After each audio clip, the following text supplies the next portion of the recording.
everybody, welcome back to Potter Plays. I'm Potter. How's it going?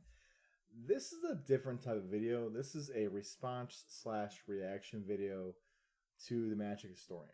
Now, first and foremost, this is not me trying to start beef with anybody, but I feel like there's some misinformation.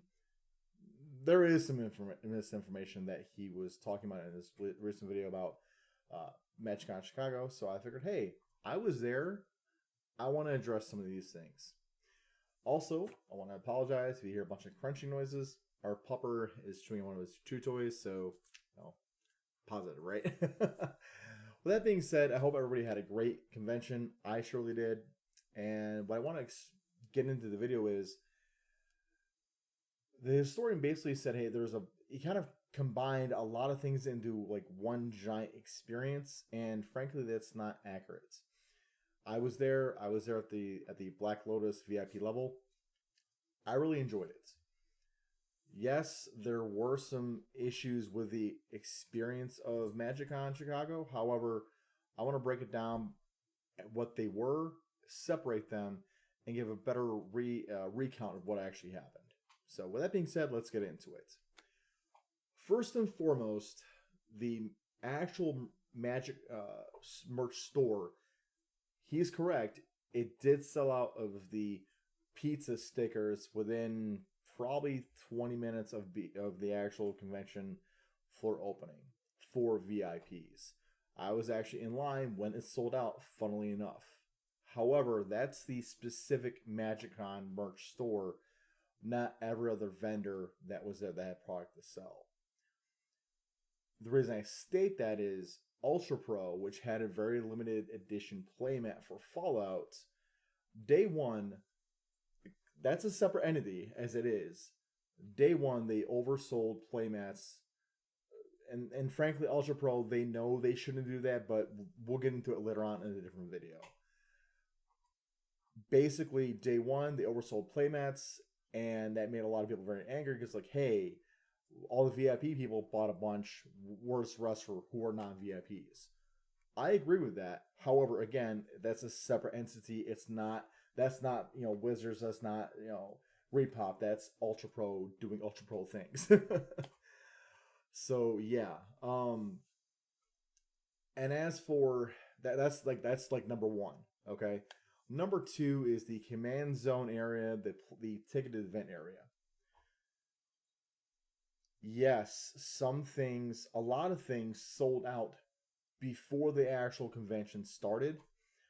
This was made aware, like, hey, you can pre-buy your on-demand events now through the website, and I think through the app. I didn't personally use the app, but I do know that you could buy these events on the websites. And I want to say about a week or 2 weeks before the actual convention, some of those events had started to sell out. That is unfortunate for on-demand events. However, there is only so many on-demand things that can be run at one time. The command zone, creator corner, and ticket to play area. This was a long stretch. If you're there, you'd know this is an entirely super long stretch of convention space being used. Yes, it was a little tight. However, I was at Minneapolis as well, and this was actually, to me, a little bit bigger for the command zone area.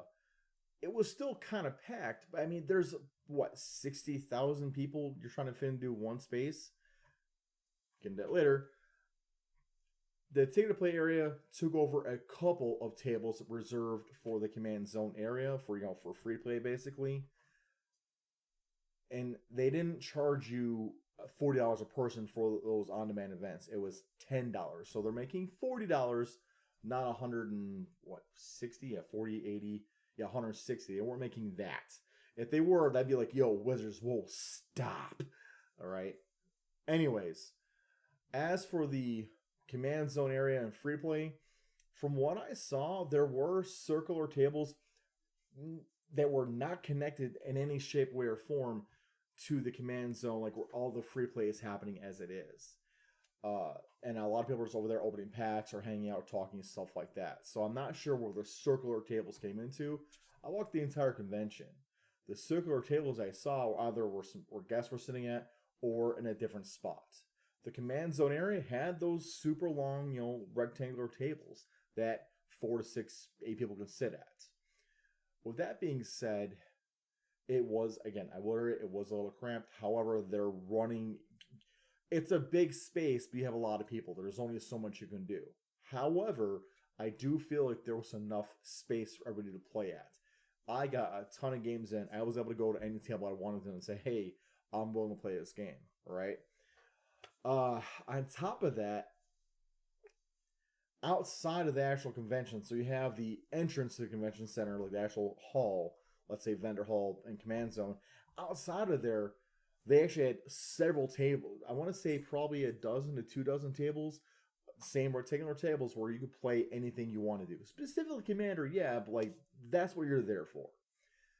With that being said, yes, there were issues at this convention. I'll list them quickly, but this is mainly to address some of the things that the historian was talking about to give a better recount of what happened. I was there at the most expensive level. I can give you a better recount of like what was going on. The bigger issues, and I feel that this is where I think a lot of people will agree, the lines, as in to meet the command zone, aka Jimmy and Josh, Rachel, and the professor. A lot of issues happen because of that. The lines for all those people were excessively long. They weren't handled well. And yes, as a VIP person, it would have been nice to have my own dedicated line for that. But not every convention does that. So I understand that's a thing that may or may not happen. With that being said, yes, they could have handled it differently, but there's only so much you can do for a 3-day convention. I would say, lucky enough to meet both Josh, Jimmy, and the professor. Unfortunately, I couldn't meet Rachel as well. The lines are just that crazy. But Repop did try to do some damage control by having a second day signing with the professor because they knew people just missed out. Anyways, with that being said, MagicCon, yes, stickers and other things sold out rather fast on day one. You're not wrong. But at the same time, every convention you learn something new. So backtracking to last year, they learned a lot from Philly. There was a lot of like, yo, you messed up hard. I wasn't at that convention, but I had friends that were, and they said it was bad. That's word of mouth. I went to Minneapolis, loved it. I thought it was a great convention. They could have used maybe a little bit more floor space, but that was about it to me.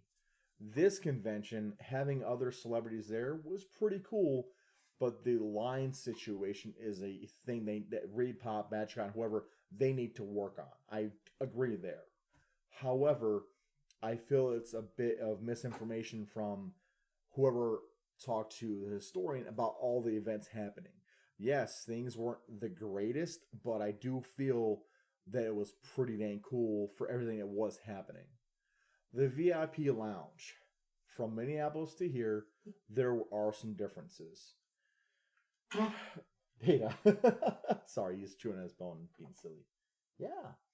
Anyways, the VIP lounge, they didn't have a lot of food this time as previous over in Minneapolis, like yogurts and other sandwiches and things like that I saw. They had their pastries and fruits, which, hey, it's nice to have something. There's a ton of orange juice and water available. No cereals and stuff like that, but it is what it is. Hopefully they'll get some feedback of bringing other things to other conventions. On top of that, yes, that room was a little small compared to Minneapolis. I think it was a little smaller.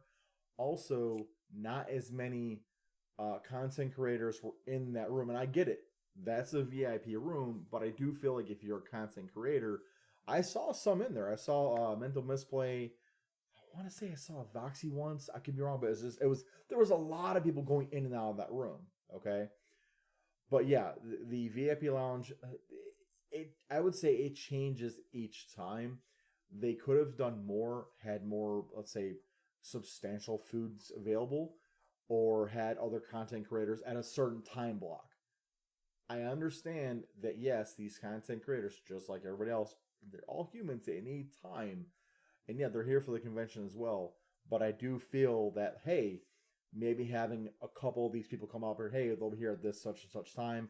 If you want to bring in 4 or 5 items to get signed, because most of the time it's a card, done.